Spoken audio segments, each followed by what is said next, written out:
Hi, I'm Ellen Harris from my historic district. We're in the Kensington Park Groveland neighborhood.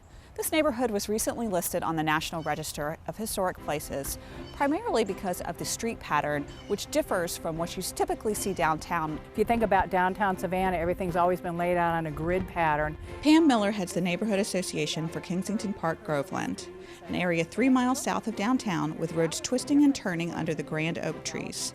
The neighborhood features mostly ranch homes made of brick, a development from the 1950s giving residents city living with a country feel. So it was the first time you weren't in those little tight encapsulated areas like downtown, yet you weren't really out in the country, so we were kind of in between. The advertisement for this development talked about how this was a house for mom and the kids.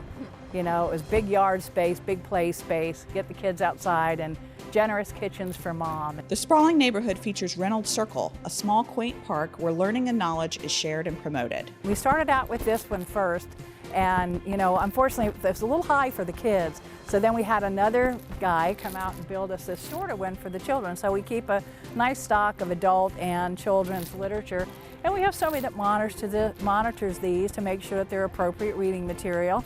And we encourage people to come sit down. It's a beautiful tree-shaded spot, so come sit with your kids, read a book, get out. We're trying to encourage people to be out and be more active. Which is the focus of one of Savannah's most active summer traditions. A unique feature, the Kensington Pool, original to the neighborhood, draws families from all over town. And it's the beauty and pride in their community that served as the impetus for seeking inclusion on the prestigious National Register. The beauty of how the neighborhood was developed with the curvilinear streets, which really is a unique and first-time event. So, but I can tell you, when we became a historic district, I got a lot of flack from people saying, who do you think you are? Your houses were built in the 50s. And I had to remind people that not all history is ancient history. And as long as we qualified, we wanted to do what we needed to do to preserve this neighborhood. So now when people come in and they see the generous size of our houses, the big yards, and this neighborhood that's what it was touted to be.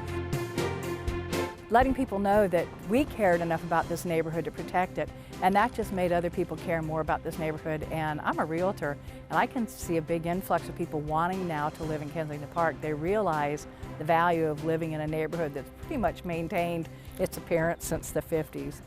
Kensington Park Groveland neighborhood, a great neighborhood for families and recently listed on the National Register of Historic Places. I'm Ellen Harris from my historic district.